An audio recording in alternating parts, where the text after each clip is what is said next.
क्या दुश्मनी थी भाई मनीष कश्यप से? मनीष कश्यप की कमजोरी क्या थी? क्या बात था? सिर्फ इतना ही ना कि वो गरीब घर का बेटा है। कानून के विरोध में कोई नहीं जा रहा था, लेकिन बावजूद इसके अगर किसी को इतना सताया जा रहा है, परेशान किया जा रहा है, तो कैसे कोई माँ बाप अपने औलाद को, अपने बाल बच्चे को कोई समाज सेवी बनने देगा?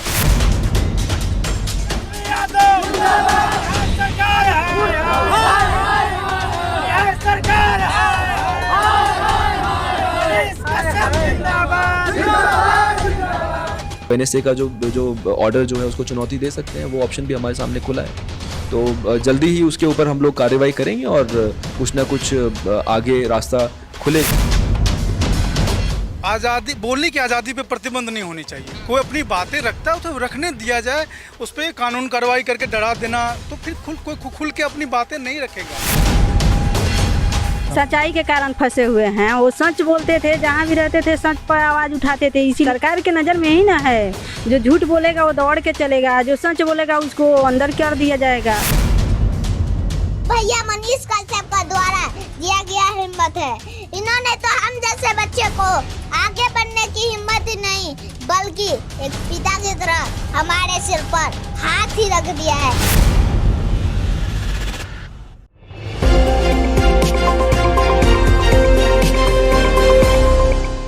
सुप्रीम कोर्ट से झटका मिलने के बाद मनीष कश्यप को जेल से बाहर आने के लिए क्या करना होगा? मनीष के वकील का अगला कदम क्या होगा? मनीष को जेल से बाहर लाने के लिए मनीष के वकील अब क्या करने की योजना बना रहे हैं, बताएंगे आपको सब कुछ विस्तार से। मनीष को सुप्रीम कोर्ट से राहत नहीं मिलने के बाद कैसे भड़के फैंस, क्या कहा मनीष के समर्थकों ने? सुप्रीम कोर्ट ने मनीष के सारे केस क्लब करने की बात कही तो कपिल सिब्बल ने क्यों किया मनीष का काम खराब?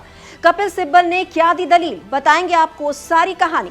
वीडियो के अंत तक बने रहें क्योंकि आपकी मुलाकात कराऊंगी मनीष के नन्हे फैन से, जिसे सुनकर आप हो जाएंगे हैरान।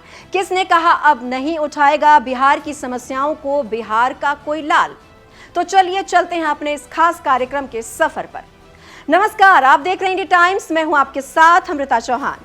इस शो को शुरू करने से पहले आप सबसे एक रिक्वेस्ट है, अगर आप चैनल को पहली बार देख रहे हैं तो कृपया इसे लाइक और सब्सक्राइब जरूर करें, साथ ही बेल आइकन का बटन जरूर दबाएं ताकि आप सभी को नए वीडियोस और नए प्रोग्राम के नोटिफिकेशंस मिल जाएं। एक खास बात है, इंडिया टाइम्स को इतना सारा प्यार देने के लिए शुक्रिया, क्योंकि आप सबके प्यार से हम लगातार आगे बढ़ रहे हैं। ऐसे ही हौसला बढ़ाते रहिए। चलिए शुरू करते हैं आज का ये सफर। तमिलनाडु की जेल में बंद मनीष कश्यप को सोमवार को सुप्रीम कोर्ट से जैसे ही झटका लगा, मनीष के समर्थकों में अब आक्रोश देखने को मिल रहा है। मनीष के समर्थकों ने कहा मनीष कश्यप की जमीन बिक गई, मां के जेवर गिरवी रखे गए, भाई ने नौकरी छोड़ दी, मनीष के बैंक के पैसे को बिहार सरकार ने पहले ही सीज कर दिया था। ऐसे में मनीष का परिवार अब तबाही की कगार पर है। सुप्रीम कोर्ट में के नज़र में एक बार भी सोचा कि एक बार वो जो ये बिहार सरकार और तमिलनाडु सरकार जो दाखिल कर रही है उसको देख भी लें, उसको देखा भी नहीं। क्या दुश्मनी थी भाई मनीष कश्यप से? मनीष कश्यप की कमजोरी क्या थी? क्या बात था? सिर्फ इतना ही ना कि वो गरीब घर का बेटा है, उसके बाप के पास करोड़ों रुपया नहीं है। एक सैनिक को कितना मिलता है बॉर्डर पे सुरक्षा के लिए? वो 35 से 40 हज़ार रुपया। उससे अपना परिवार चलाए कि इतने बड़े मुकदमे लड़े। तो खेत गहना गुड़िया सब बेच दिया। उसके बाद से सुप्रीम कोर्ट कहा इतना बिक गया, और बाकी जो बचा है, जो तुम्हारा घर, खपड़ा के घर और जो भी है, उसके बाद से अपने पहले ही कुर्की हो गया। अब उसका भाई भी बिक जाए, उसकी माँ भी बिक जाए, यही तो चाह रहा है बिहार सरकार। मनीष कश्यप के समर्थक इतने गुस्से में थे कि उन्होंने यहां तक बोल दिया कि गरीबों को इस देश में न्याय नहीं मिल सकता, ये तो साफ हो गया। आगे उन्होंने कहा कि मनीष कश्यप की गलती इतनी थी कि वो गरीब है और एक सैनिक का बेटा है। 3 तारीख देने की क्या जरूरत थी? आखिर वकील हायर किए। सुप्रीम कोर्ट में हल्के वकील तो होते नहीं हैं। वो कहे कि ठीक है आप एनएसए के अगेंस्ट में अपने पिटीशन को बढ़ाइए, 2 सरकारों से मांगे भी, कम से कम उस फैलिया को देख लेते कि सही है, गलत है, कैसा है, वो ऐसा है, कम से कम उसके पढ़ के सुना देते कि नहीं एनएसए लगाना जायज़ है, नाजायज़ है, सही किया है, गलत किया है, क्या किया है, इतना बता देते यार। तुम्हारे नज़र में तुम्हारा संविधान तुम्हारा चश्मा है, कम से कम बता देते, हम भी तो देख लेते कि हाँ मनीष कश्यप ने सुप्रीम कोर्ट के नज़र में अपराध किया, सही किया, गलत किया। ये क्या बात हुआ? कि आपको दौड़ाएं, आपका सब कुछ, जब आपका पसीना जमीन पे उतर जाए तब कहिए कि नहीं अब फिर रेस शुरू करिए। किसी लड़के को पूरा कंपटीशन पास कर ले, बिहार सरकार नहीं कर रही है कि सारा कंपटीशन पास कर लिया उसके बाद अब बीपीएससी करिए। तो भाई सुप्रीम कोर्ट भी वो सरकारों का है, ये सरकारों के साथ है भाई सुप्रीम कोर्ट, गरीबों के साथ नहीं है। एक लाइन की बात लब बोलूँ अब यही है। हाँ, वहीं मनीष कश्यप को जब से सुप्रीम कोर्ट से झटका लगा है तब से उनके फैंस और समर्थक काफी परेशान हैं। वो जानना चाहते हैं कि अब मनीष कैसे जेल से बाहर आएंगे, उनके वकील ऐसा क्या करेंगे जिससे वो बाहर आ सके। मनीष के फैंस को इस बात का डर सता रहा है कि कहीं मनीष लंबे समय तक जेल में तो नहीं रह जाएंगे। मनीष के वकील ने बताया कि वो आगे क्या करने वाले हैं जिससे मनीष जेल से जल्द बाहर आ सके। ने हमारी मांग को ये कहते हुए निरस्त किया है कि क्योंकि अलग अलग कंटेंट अलग अलग टाइम पे अलग अलग सोशल मीडिया प्लेटफॉर्म्स पे पोस्ट किया गया था, तो इसलिए ऐसा कहना गलत होगा कि इन सारी चीज़ों में जो एफआईआर हुई हैं वो एक ही चीज़ के ऊपर एफआईआर हुई हैं और इसीलिए इन सारे एफआईआर्स को क्लब करके एक जगह पे नहीं भेजा जा सकता। कोर्ट ने अपने ऑर्डर में भी लिखवा दिया है कि एनएसए के रिगार्डिंग भी हमारा ऑप्शन खुला है, जो कि हाईकोर्ट का है, क्योंकि तमिलनाडु सरकार ने ये ऑर्डर पास किया है एनएसए का, तो हम लोग हाईकोर्ट में जाके उस फैसले को चुनौती दे सकते हैं। जो एनएसए का जो ऑर्डर जो है उसको चुनौती दे सकते हैं, वो ऑप्शन भी हमारे सामने खुला है। तो जल्दी ही उसके ऊपर हम लोग कार्रवाई करेंगे और कुछ ना कुछ आगे रास्ता खुले। मनीष कश्यप को सुप्रीम कोर्ट से राहत नहीं मिलने के बाद अब पूरे देश में इस बात की चर्चा शुरू हो गई है कि सच की आवाज उठाने वाले के साथ ऐसा ही होगा तो देश में और राज्यों में क्या मनीष कश्यप की तरह पत्रकार समस्याओं के लिए जो लड़ाई लड़ रहे थे, क्या अब कोई आगे आने की हिम्मत करेगा भी? बहुत बहुत बधाई हो आप सभी को। अब बिहार में कोई आईपीएस और आईएएस नहीं बनने का सपना देखेगा, क्योंकि अब बिहार में जब बनेगा तो अब मजदूर ही बनेगा लोग, और जाके बाहर किसी न किसी राज्यों में मजदूरी करने का ही काम करेगा लोग। निश्चित रूप से भले किसी का हक अधिकार क्यों नहीं लूट लिया जाए, अब कोई वहां सवाल करने नहीं जाएगा। भले आपका अधिकार छीन के किसी और को क्यों नहीं दिया जाए, अब वहां पे कोई सवाल पूछने नहीं जाएगा। भले किसी के बेटी का बलात्कार क्यों ना हो जाए, अब कोई वहां सवाल पूछने नहीं जाएगा। किसी के बेटे की हत्या हो जाए, अब कोई सवाल पूछने नहीं जाएगा। और अब कोई माँ बाप अपने बेटे को सामाजिक कार्यकर्ता नहीं बनने देगा। अब कोई माँ बाप अपने बेटे को स्वतंत्र पत्रकार नहीं बनने देगा। अब कोई माँ बाप अपने बेटे को यूट्यूबर नहीं बनने देगा जो समाज की कमियों को दिखाने का काम करता है, उसको न्याय दिलवाने का काम करता है। क्योंकि सीधे सीधे तौर पे आप देख रहे हैं मनीष कश्यप का मामला क्या है आपके सामने। सुप्रीम कोर्ट ने भी इनकार कर दिया कि नहीं भाई, हम नहीं देख पाएंगे तुम्हारा केस, जाओ हाई कोर्ट में देखो। अगर हाई कोर्ट में ही रिजेक्ट करके भेजना था महोदय, तो 2, 3 तारीख 4 तारीख से क्यों झूला के फेंक रहे थे? क्यों आपने पूछा दैट वाई एनएसए? क्यों आपने तमिलनाडु सरकार से सवाल किया?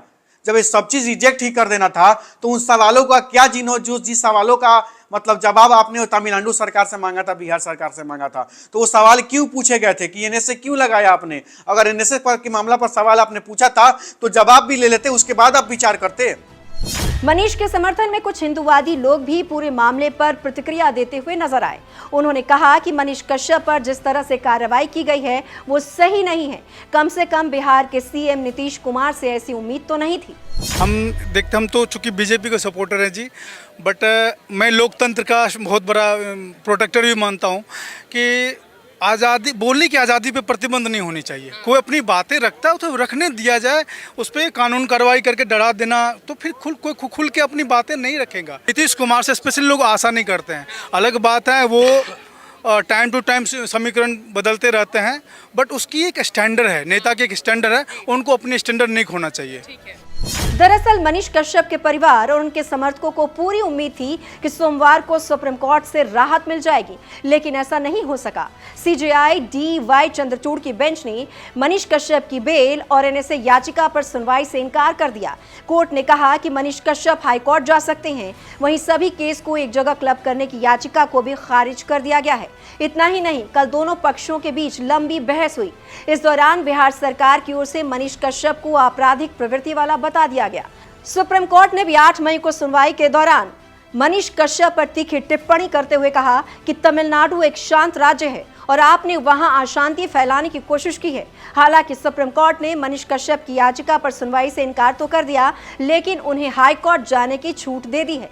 अगर हाई कोर्ट में कुछ नहीं हुआ तो मनीष कश्यप को फिर से सुप्रीम कोर्ट का दरवाजा खटखटाना होगा। मनीष कश्यप के वकील की दलील पर चीफ जस्टिस डीवाई चंद्रचूड़ ने कहा कि अगर आप एनएसए से राहत चाहते हैं तो हाई कोर्ट जा सकते हैं, हम सारी एफआईआर क्लब कर देंगे। इस पर एडवोकेट सिंह ने कहा कि जहां भी पहले एफआईआर रजिस्टर हुई है यही नियम लागू होता है। इस पर सीजेआई ने सवाल किया कि हमें कॉमन एफआईआर के बारे में बताइए। इस पर तमिलनाडु सरकार की तरफ से पेश सीनियर एडवोकेट कपिल सिब्बल ने कहा कि तमिलनाडु सरकार के काउंटर एफिडेविट में एनेक्सर है।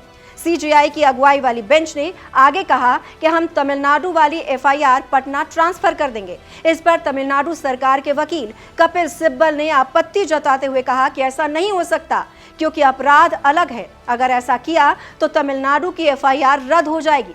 इस पर चीफ जस्टिस ने पूछा कि बिहार वाली एफआईआर किस मामले में दर्ज है। बिहार सरकार की तरफ से पेश वकील ने बताया कि मनीष कश्यप के ऊपर राज्य में कुल 3 एफआईआर है। उन्होंने कहा कि मनीष कश्यप ने पटना में वीडियो बनाए और ऐसा दिखाया जैसे ये तमिलनाडु के हों। इन वीडियो में ऐसा दिखाया कि बिहार के प्रवासियों की हत्या की जा रही है। बिहार सरकार की दलील सुनने के बाद चीफ जस्टिस चंद्रचूड़ ने तमिलनाडु सरकार से पूछा कि तमिलनाडु की एफआईआर में क्या है।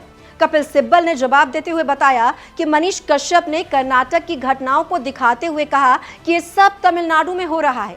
फेक वीडियो साझा किए गए। इन वीडियोस की वजह से ही एडवाइजरी बोर्ड ने एनएसए लगाने को कहा था।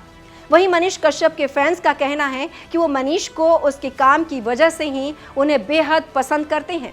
100% खुश है मनीष कश्यप के काम। बिहार सरकार तो नाराज चल रही है। वो तो नाराज रहेगी वो चोर चुट्टों की पार्टी में साथ रहेगी तो वो अच्छे लोगों को साथ नहीं देगी।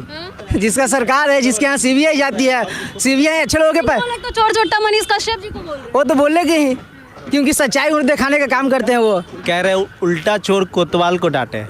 बात वही है, ये जो दोनों जो सरकार है सबसे भ्रष्ट सरकार है। आज तक बिहार में एक भी रोजगार नहीं लाई है, पर लेकिन 500 करोड़ का जातीय जनगणना करके जातीय द्वेष फैलाने का कार्य करना शुरू कर दिया। कुछ महिलाओं का कहना है कि मनीष सच बोलते हैं, इसलिए वो इतनी मुसीबत में फंसे हुए हैं। सच्चाई के कारण फंसे हुए हैं। वो सच बोलते थे, जहाँ भी रहते थे सच पर आवाज उठाते थे। इसी सरकार के नज़र में ही ना है। जो झूठ बोलेगा वो दौड़ के चलेगा, जो सच बोलेगा उसको अंदर कर दिया जाएगा। चलिए आपकी मुलाकात मनीष के एक ऐसे नन्हे फैन से कराती हूँ जिसने मनीष कश्यप की कुछ अनोखे अंदाज में तारीफ की, जिसे देखकर आप कहेंगे भाई वाह। आज मैं अपने आप को बहुत भाग्यशाली समझता हूँ कि मुझे यहाँ पर कुछ बोलने का मौका मिला है। यह तो भैया सोनू सूद और भैया मनीष कश्यप का द्वारा दिया गया हिम्मत है। इन्होंने तो हम जैसे बच्चे को आगे बढ़ने की हिम्मत ही नहीं बल्कि एक पिता की तरह हमारे सिर पर हाथ ही रख दिया है। मैं क्या कहूँ इनके बारे में, इन्होंने बहुत सारा काम किया है। जैसे पता चला है कि सीमा को पैर की वजह से स्कूल जाने में परेशानी होती है, तो भैया ने उनके पढ़ने की व्यवस्था के साथ साथ उनकी जिंदगी ही बदल डाली। जो बच्चे अपने तरफ से एक कदम आगे बढ़ाते हैं उन्हें मनीष कश्यप भैया 2 कदम आगे बढ़ाकर सोनू सूद के पास पहुंचा देते हैं। फिर दोनों मिलकर मानो उन्हें आसमान में ही बैठा देते हैं। मनीष कश्यप को अब जेल से बाहर लाने के लिए हाई कोर्ट जाना होगा। अब देखने वाली बात यह होगी कि मनीष को यहाँ राहत मिलती है या नहीं। आपका क्या कहना है इस पूरे मामले में? कमेंट बॉक्स में कमेंट करें, वीडियो को लाइक और सब्सक्राइब करें। आप अपनी आवाज़ हमारे फेसबुक पेज पर भी उठा सकते हैं। हमारा फेसबुक पेज है इंडी टाइम्स। पेज को लाइक और फॉलो करें और अपनी आवाज़ को बुलंद करें। नमस्कार।